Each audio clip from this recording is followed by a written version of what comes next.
አንድ አምላክ በሚሆን በአብ በወልድ በመንፈስ ቅዱስ ስም በእውነት አምነን ረድኤተ እግዚአብሔርን አጋዥ በማድረግ የአባታችን የአቡነ ኪሮስ ገድልን መጽሐፍ እንጀምራለን። ጸሎቱና በረከቱ ከሁላችን ከሕዝበ ክርስቲያን ከኔ ከኃጢአተኛው ከገብረ ሥላሴ እንዲሁም በጸሎት አስበኝ ካሉት ወንድሞቼ እናቶቼ ጋር ይኖር ለዘላለሙ አሜን።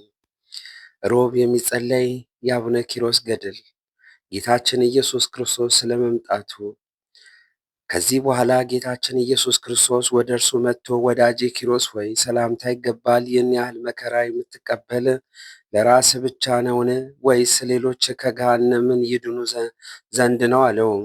አባታችን አባ ኪሮስ ወዳጄ አንተ ማነህ? ተወኝ፣ ለራሴ ብቻ አይደለም አለው። ጌታችንም አታውቀኝምን? አለው። አባታችን አባ ኪሮስም አላውቅህም አለው። ጌታችንም የፈጠረ ማን ነው አለው። አባታችንም አባ ኪሮስ የፈጠረኝስ የድንግል ማርያም ልጅ ኢየሱስ ክርስቶስ ነው አለው። ጌታም ፈገግ ብሎ በአየኸው መከራ የተነሳ ልብህ ለምን ይሰጥማል? አለው። አባታችን አባ ኪሮስ ወደ ጌታ መለስ ብሎ በሚያውቀው አርያ አየው። ዳግመኛ መልካቸውንና ግርማቸውን እየራሳቸው የሆኑ ቅዱሳን መላእክት በፊት በኋላ በቀኝ በግራ ከትመው አየ። ሁሉም በአንድ ቃል ቅዱስ ቅዱስ ቅዱስ አሸናፊ እግዚአብሔር ምስጋና በሰማይ እና በምድር የመላ ነው እያሉ ያመሰግናሉ። አባታችን አባ ኪሮስን ፈጽሞ እያደነቀ ሰግዶ ፈጣሪ ጌታዬ አለ። ለአቡነ ኪሮስ ጌታ የመጀመሪያ ቃል ኪዳን እንደገባለት ጌታችንም ኢየሱስ ክርስቶስ ከዛሬ ጀምሮ እስከ ዘላለም ድረስ ቃል ኪዳን ሰጠው አለው። በጸሎት የሚተማመኑ ሁሉ ኃጢአታቸውን ይቅርላቸዋለሁ። በፍጹም ልቦናው አምኖ መታሰቢያን የሚያደርግ ከአንተ ጋር ወደ መንግሥተ ሰማያት ይግባ። ከእንጀራ እስከ ቀዝቃዛ ውሃ የሰጠ ኃጢአቱን ይሰረይለታል።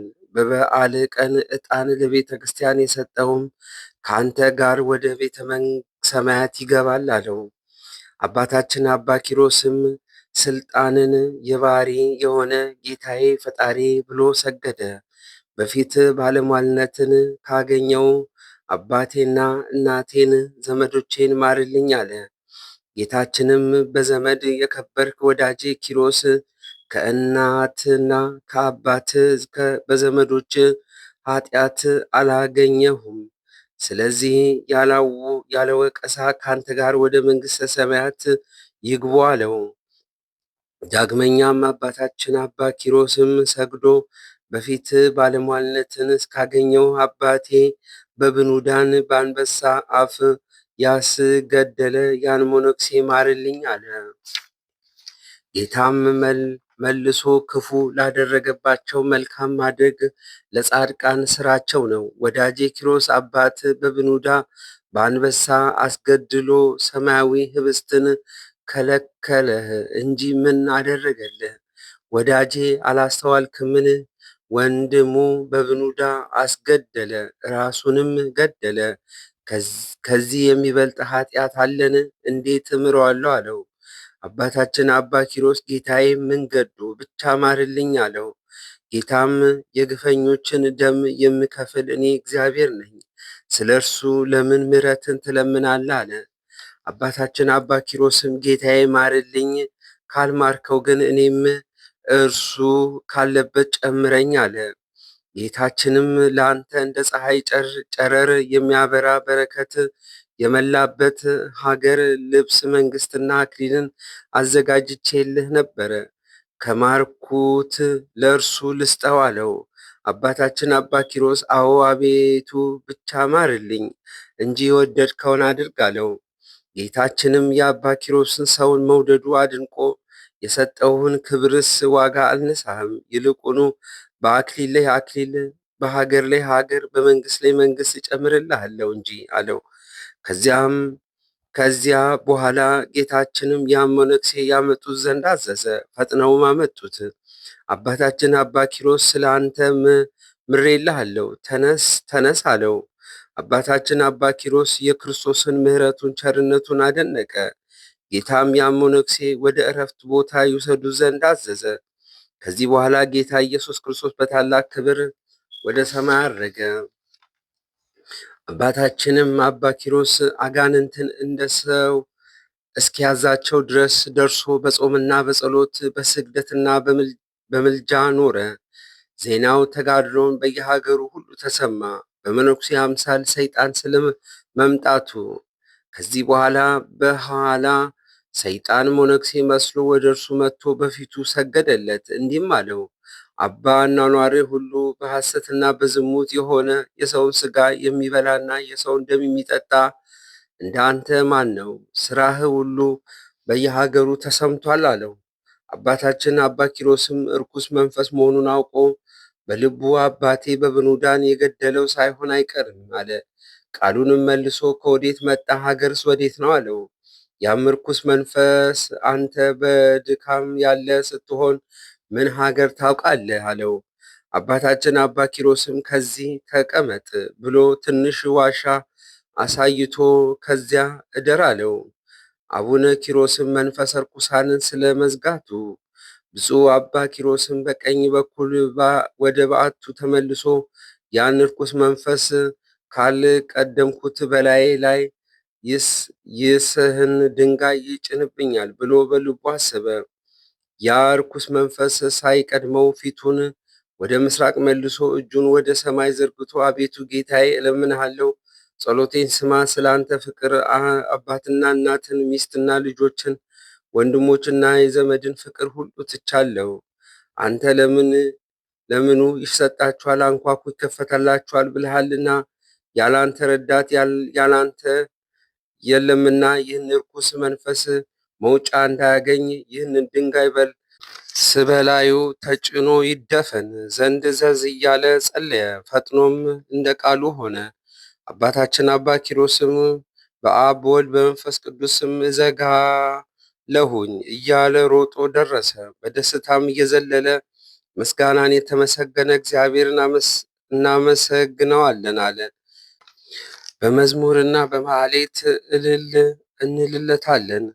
እግዚአብሔር በሰልፍ ጊዜ የበረታ ነው፣ ድንቅ ታምራትንም አደረገ።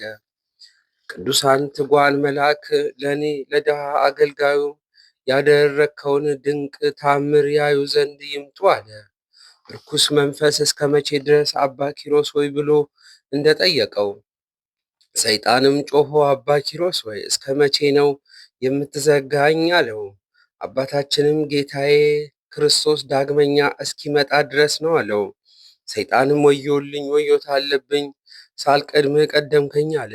አባታችን አባ ኪሮስ ዛሬ ፈጣሪ እረዳኝ አለ። ቀዳዳ ባገኝ ብሎ ዋሻውን ዞራት። ሰቁረት ባገኘ ጊዜ በሥላሴ ስም በትምህርተ መስቀል አማተበበት። ድንጋዩንም ፈጣሪ እስከሚመጣበት ጊዜ ድረስ ጽኚ እንዳትናወጭ አላት። ሰይጣንም ግን ድንጋይዋን ተሸክሞ በአባ ኪሮስ ላይ ይጭንበት ዘንድ ወዶ ነበረ። የእግዚአብሔር መልአክ ወርዶ ከፊተኛው ጥበብ የኋለኛውን ጥበብ በለጠ። ሰይጣን ዛሬ በዚች ድንጋይ ሊፈጨው ወድሮ ነበር። በላዩም ባማተበ ጊዜ እንደ አድማስ ድንጋይ ከበደች፣ ማነቃነቅም ተሳነው። በላዩም ኃይለ እግዚአብሔር ተጭኖታልና አለው። በእንደዚህ ሥራ አባታችን አባ ኪሮስ ሰይጣንን ትቶ ወደ በዓቱ ሄደ። የእግዚአብሔር መልአክ ወደ ላከው ወደ ሰማይም አረገ። ምዕራፍ 5 ወደ ገዳም አስቄጠስ ለመማር ሊሄድ ስለመነሳቱ። 3 ቀን ከቆየ በኋላ ከእንግዲህ ወዲህ የምንኩስና ሥራ እማር ዘንድ ወደ ሌላ ገዳማት እሄዳለሁ እያለ አሰበ። በጠዋት ወጥቶ ወደ አስቄጠስ ገዳም ሄደ። ከመንገድም መሄዱም የተነሳ ኃይሉ ደከመ።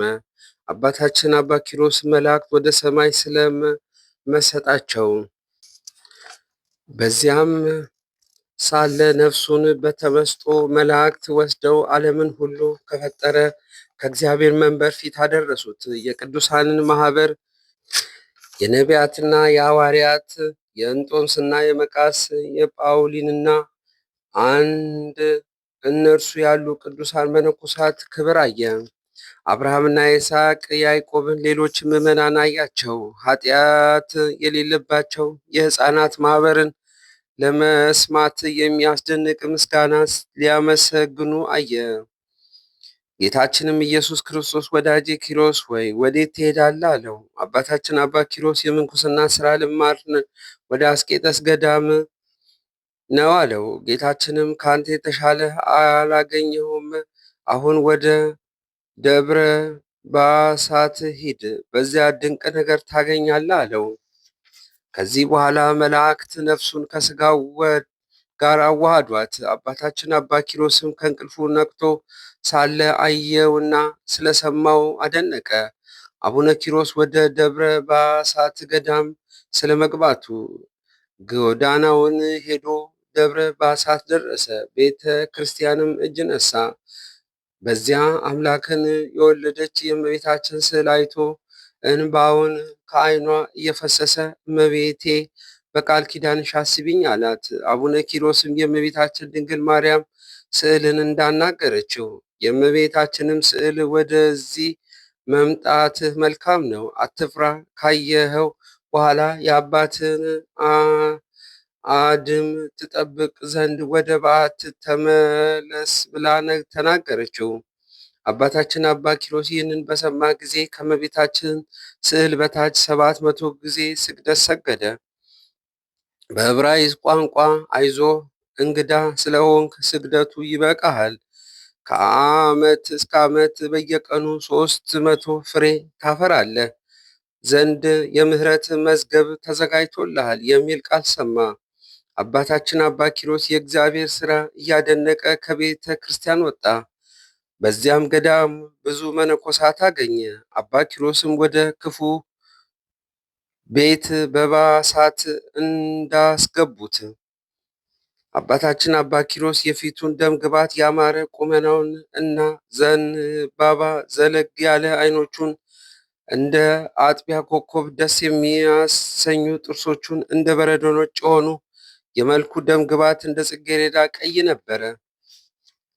እነዚህም መነኮሳት እርስ በራሳቸው ይህ መነኩሴ ከግብፅ ሀገር ከቤተ መንግስት የመጣ ይመስላል፣ ሰውነቱ በጾም በጸሎት አልጠወለገም እና ተባባሉ። ፈጽሞም ጠሉት።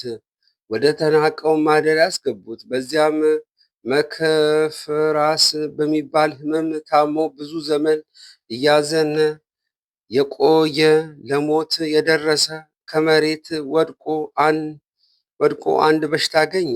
አባ ሚሳኤል በጠና ስለመታመሙ አባታችን አባ ኪሮስ ሚካኤልን በራስጌ ገብርኤልን በግርጌ ሩፋኤልን በቀኙ ሰዳካኤልን በግራ በክንፋቸው ጋርደው አያቸው።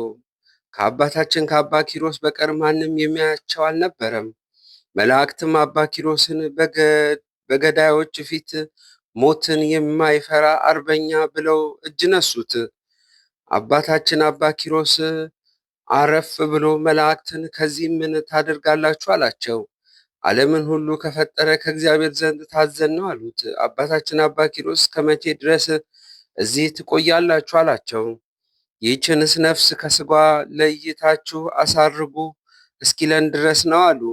አባታችን አባ ኪሮስ በዚያ በሽተኛ መነኮስ መለስ ብሎ በዚህ ገዳም ስንት ዓመት ኖረሃል አለው። ያም መነኩሴ 30 ዓመት ሆኖኛል አለው። ዳግመኛ ከታመምክ ስንት ዓመት ሆኖሃል አለው። 20 ዓመቴ ነው አለ።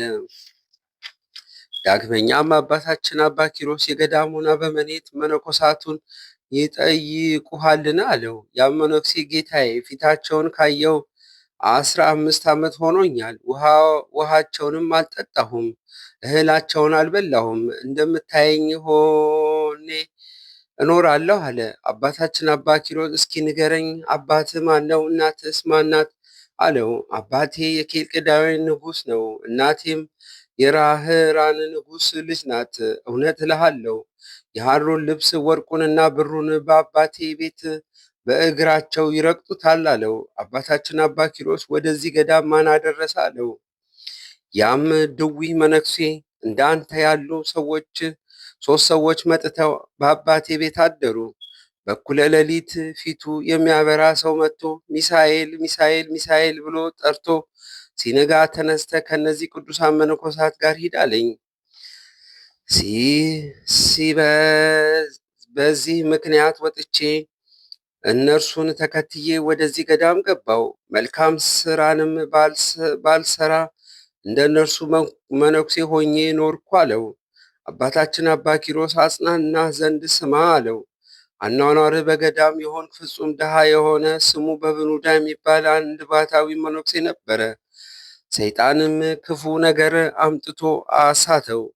እግዚአብሔርም ሥጋውን ለአንበሳ ለሰማይ አዕዋፍ ሰጠ። እርሱም ከሮም ንጉሥ በታች የሚገዛ በዘመድ የከበረ የኬፍ ንጉሥ ልጅ ነበር አለው። ዳግመኛ ስማኝ ልንገር፣ የሮም ንጉሥ ልጅ የሚሆን አንድ ድሃ ነበረ። ከበትር በቀር ምንም ሳይዝ በድብቅ ለምናኔ ወጣ። ያንንም ሰው እኔ ፈጽሜ ያውቀዋለሁ። በበረሃ ተራራ ለተራራ ይዞራል። በሕይወትም ይኖር በሞት ፍጻሜ አላወቅኩም። አባታችን አባ ኪሮስ ይህንን የሚነግረው ስለ ራሱ ነው። ዳግመኛም አንድ የንጉሥ ልጅ የሚሆን ድሃ ሰው ነበረ። ማቅ ለብሶ ከሰንበት ብቻ በቀር ሳይበላ በቀን በሌሊት በትሩፋት ይኖር ነበረ። በዚህ ሥራ ሳለ በክብር አረፈ። ነፍሱንም ብርሃናዊ መላእክት ወስደው በመንግሥተ ሰማያት አኖሩት። ወንድሜ ወይ አሁንም ስማ ልንገርህ፣ የእግዚአብሔር ተግሳጽ አትመረር። እግዚአብሔር የወደደውን ይገስጻልና። በሽተኛው አባ ሚሳኤልም በሚገባኝ በእውነት አግኝቶኛል፣ እንደ ኃጢአቴ መጠን ተከፍሎኛል አለ። ይህንንም ብሎ ዝም አለ። የተመሰገነ አብ ልዑል ነው። የተመሰገነ ወልድ ክቡር ነው። የተመሰገነ መንፈስ ቅዱስ ታላቅ ነው። የአባታችን የአቡነ ኪሮስ ጸሎቱ፣ የአባታችን የአቡነ በብኑዳ የአባ ሚሳኤል ጸሎታቸው ልመናቸው፣ የአባታችን የአቡነ እስትንፋሰ ክርስቶስ የአባታችን የአባ ኪሮስ ገድላቸው ትሩፋታቸው በእኔ በኃጢአተኛው በገብረ ሥላሴ እንዲሁም በጸሎት አስበኝ ባሉት ይኑር ለዘላለሙ አሜን።